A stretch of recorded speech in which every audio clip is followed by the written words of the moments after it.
This is PropertyBT, a podcast of BT correspondents. If you've ever bought, sold, or rented a home, then you've probably worked with a property agent. And this question has probably crossed your mind. Are property agents really worth it? It's a thorny issue that has sparked a lot of debate. Some people find their dream homes thanks to the help of an agent, while others question why they're paying a middleman just to do the paperwork. There were over 35,000 agents in Singapore at the start of 2024, according to the Council for Estate Agencies. Do agents really add value in property transactions? Are they a nuisance? Or worse still, do agents distort the market, hence doing a disservice to their clients? Welcome to PropertyBT, a podcast of BT correspondents. I'm your host, Leslie Yee, Senior Correspondent. Every week, my colleagues and I break down a business subject that matters. Today, my guest is Justin Quek, OrangeTee Tie's Chief Executive Officer. Founded in 2000, OrangeTee ranks among Singapore's top 5 property agencies by number of property agents. Welcome, Justin. Thank you, Leslie. Happy to be here. Justin, to get us started, can you provide a sense of the composition of property agents? Who are they, and what draws people into this profession? I think the beauty of this profession is its flexibility in encouraging people of any age, any diverse background to be able to participate. People ask me these days whether I miss being a property agent, and I say, yeah, I do miss some aspects of it, like the freedom that comes along with it, the flexibility of time. Hence, it really attracts a much wider demographic than one would think. In fact, at OrangeTee, we have agents that are as young as in their early 20s, and agents who are also all the way to the age of in their 70s. Wow. You have people who are teachers, bankers, cleaners, all sorts of profession. So really a very diverse bunch of property agents. I suppose this may make sense as the clients that agents serve can also be a very diverse group, right? Agents typically get paid on a success basis, that is when deals close. I guess this is lucrative for an agent who closes many deals or high-value deals, right? I mean, imagine taking a small cut from the sale of a good-class bungalow for tens of millions of dollars. But your agents, I think, have to bear marketing costs. Also, earnings can fluctuate much as the work is flexible and competition can be intense, I suppose. Do many people actually give up being property agents? And is it easy attracting new joiners into this industry? Okay, so the truth of the matter is a lot of people look to our income as a salary. But truth be told, you have to think of us as businessmen, right? This income that comes in is actually business revenue. And like any business also have overheads and costs. And that is very easily overlooked very often by the consumer who doesn't really get to see much of that. And marketing costs are very high. At the end of the day, if you take away all this cost of business, the lack of CPF, income tax, and a whole lot of other costs, I would say that maybe your effective take-home could be 60% of what you actually receive from the company. And I think if you really look at what's happened this year in terms of the number of transactions coming down, and yet with the increase of the agents' participation coming into the business, there'll basically be, of course, less of a pie to be spread around the 35,000 over agents. So the reality is there'll be people who not be able to survive this business. Yeah, obviously the kind of margins you make and the cost that you need to bear, right? So understandably, agents are under pressure to close deals, right? They may also be agents who are greedy or like to take shortcuts. End result, sometimes customers may feel pressure from hard sell tactics of agents and hence make bad decisions. Justin, what do you think of agents who list properties at high prices and pressure home buyers to pay more to close deals? I think to look at it very simply, most agents would not necessarily want to list a house for a high price because ultimately their commissions come from a successful closure. So very often this pressure actually comes from the sell side. Obviously, as a seller, when you want to list your property, you want to get the best price as possible to exit. Sure. So we have to be very realistic where that pressure actually comes from. So having said that, earlier this year, most of the large agencies, we signed an MOU in trying to put in some best practices of co-broke commissions. The existing practice in Singapore for many years involved mainly the vendor or the seller paying a commission. And if you came in Leslie, to want to buy a house and you brought me along as your agent, I would have to co-broke with the vendor's agent. But Leslie, I'm supposed to be representing your best interests. But the money is actually coming from the counterparty. So then in a way, already structurally and principally, is not the most efficient thing. Hence, we came out, of course, with this MOU earlier this year to recommend and encourage that in Singapore, buyers pay for agents and sellers pay for their agents, right? So these are things that we're trying to change. But in Singapore, when we're so used to having the culture of actually not being able to pay agents to buy a home, that's not too easy to also implement. Interesting. Yeah. I guess you refer to this resistance to pay buyer agents' fees. In your view, roughly how many people really pay such fees at the moment? And are you confident that there'll be more people paying buyers agents' fees? I mean, truth be told, with technology, that whole value proposition coming from an agent to the consumer is being chipped away. So as a buyer's agent today, there must be some other things that we can still offer on the table in order for you to justify. Give you an example. I used to actually have clients pay me 1% to search for a property. Back then, I had a very close loop and network resource with the banks. So I got a lot of undervalued deals and resource access to things that were not in the market. Okay. So if you are a person looking for that sort of an advantage, I have value on the table, right? So it's always about what's in exchange for it. It's very easy to just put it on policy and say, oh, we now need to clean this up and make it more effective. Sellers should pay for sellers' agents and buyers should pay for buyers' agents. But we also have to be at the same time very realistic about what's being put on the table in exchange for that value. Ultimately, though, I guess the vast majority of people transact homes for at most a few times throughout their lives. And so, in short, many home buyers are relatively inexperienced in transacting homes and may actually have limited market knowledge. Justin, are many buyers and sellers of homes at a disadvantage when dealing with agents because of the knowledge gap? Right. So, actually, the knowledge gap is closing. In fact, today I dare to say that some clients even come into the business or into the endeavor of looking for a house and at times even knows more than the agent. Right, Leslie, for instance, if you're looking at a specific apartment that you were planning to move to and you've been looking at it for the last 2 years, you probably have a much deeper study and assessment of that particular project than an agent that you probably might just employ 5 minutes ago to say, I'm looking at something here.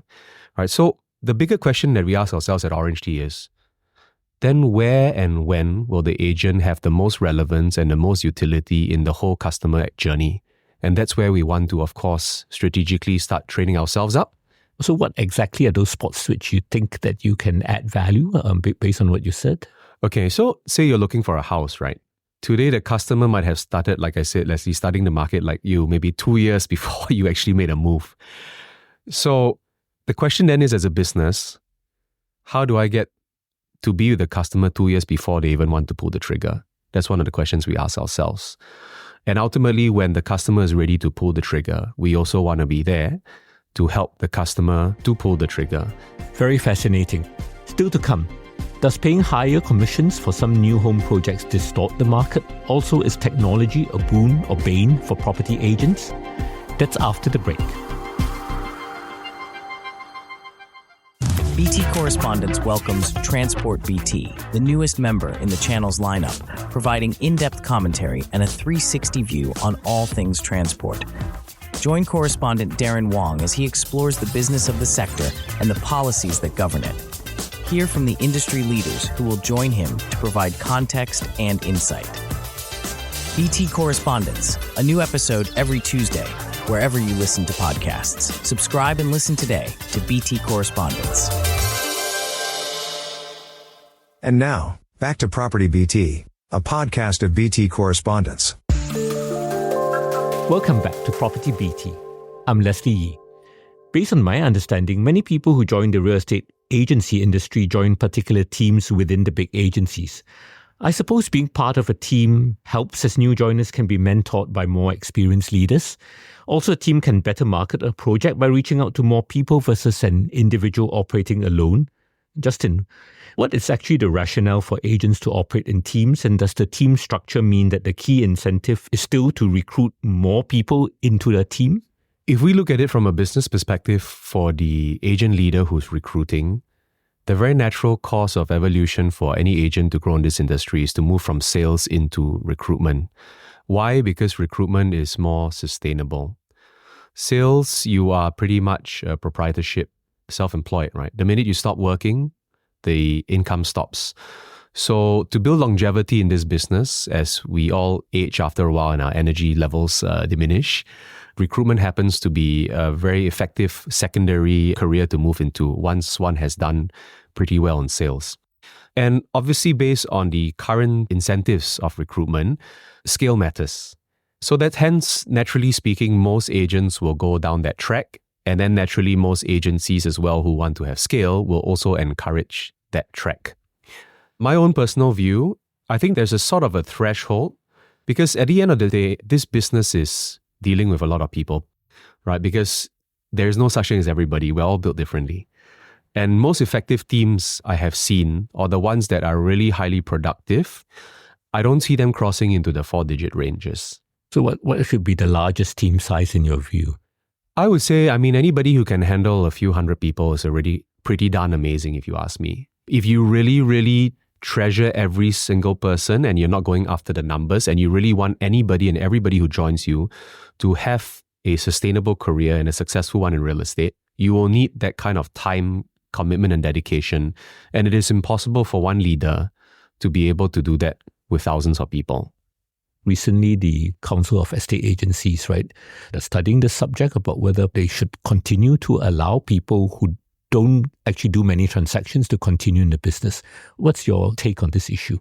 Coming from, of course, policy-wise, it's important that we elevate the professionalism in this industry. After all, you're talking about an industry where transaction and deal sizes are in the millions.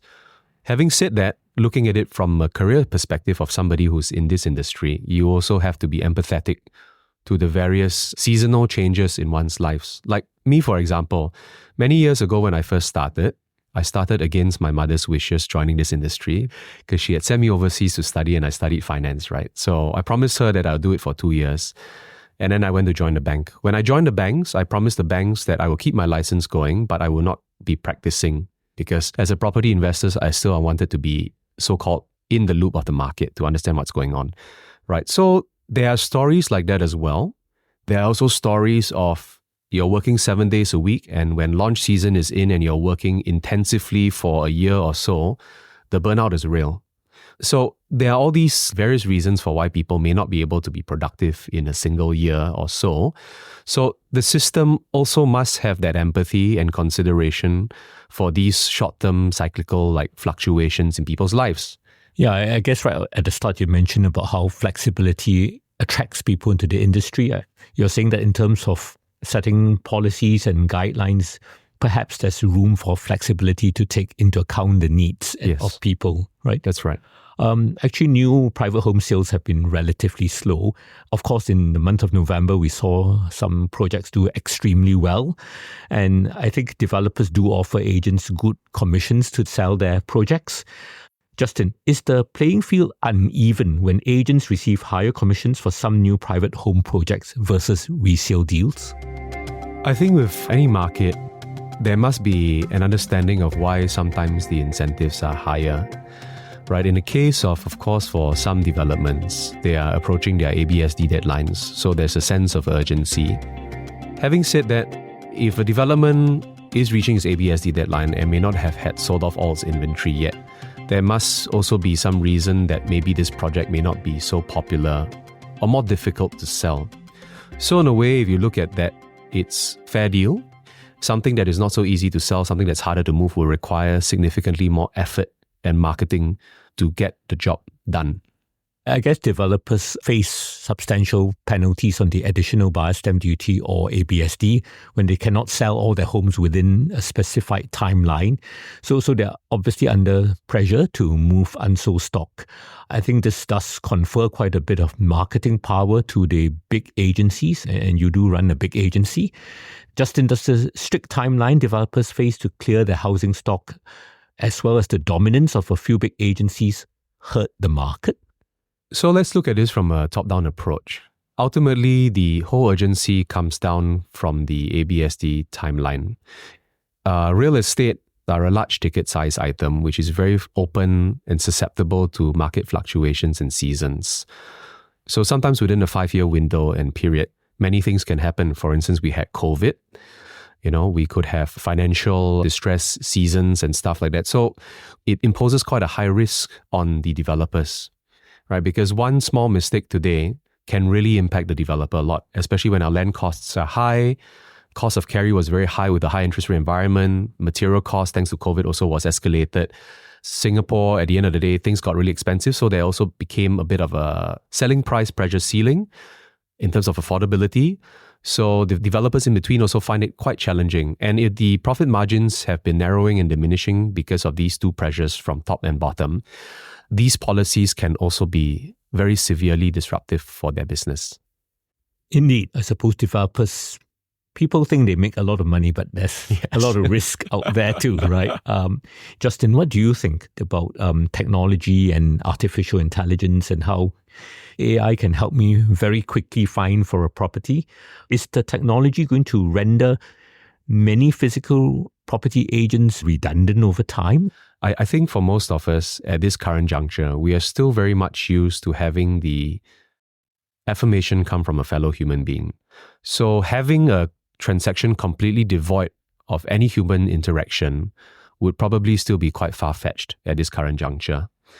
Hence, we have to study the entire customer experience journey to really sort of map out to see in which areas would technology enable and in which areas would the human intervention be also very fruitful and fulfilling.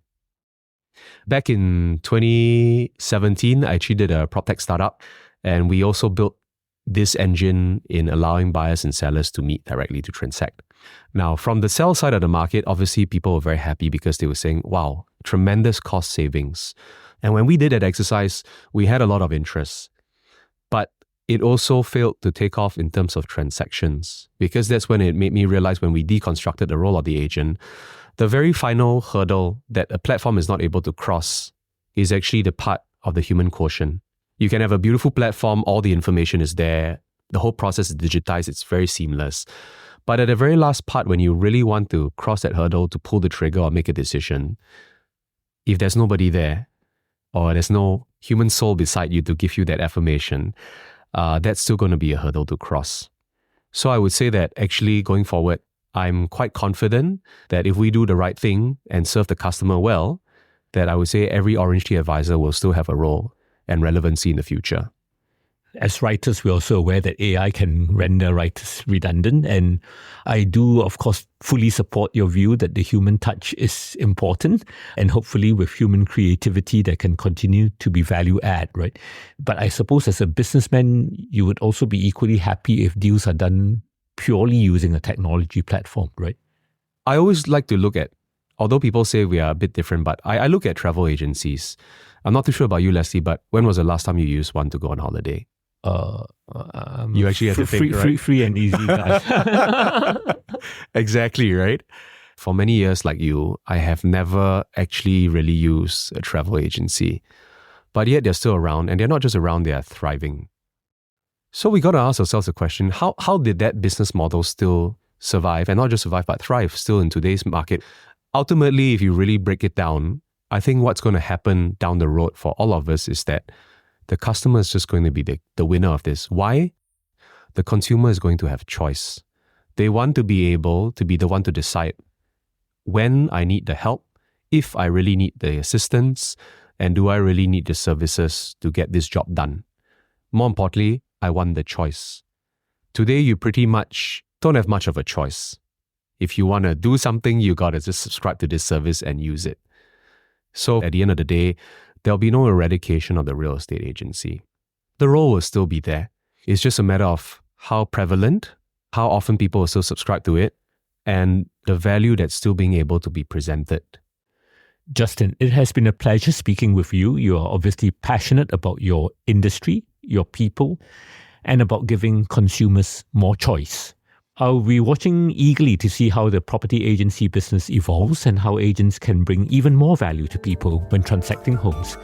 Thank you to my guest, Justin Quek, CEO of OrangeTee Tie. My pleasure, Leslie. Thanks for inviting. That's it for PropertyBT this time. Happy property hunting. BT Correspondents will be back with an all-new episode on markets, so do subscribe to our channel and check it out. If you have any thoughts or questions about the show, email us at btpodcasts@sph.com.sg. I'm Leslie Yee. As always, thank you for listening. See you next week. This is a podcast by the Business Times. Find more BT podcasts at businesstimes.com.sg/podcasts. Or wherever you get your podcasts. This podcast is meant to provide general information only. SPH Media accepts no liability for loss arising from any reliance on the podcast or use of third parties' products and services. Please consult professional advisors for independent advice.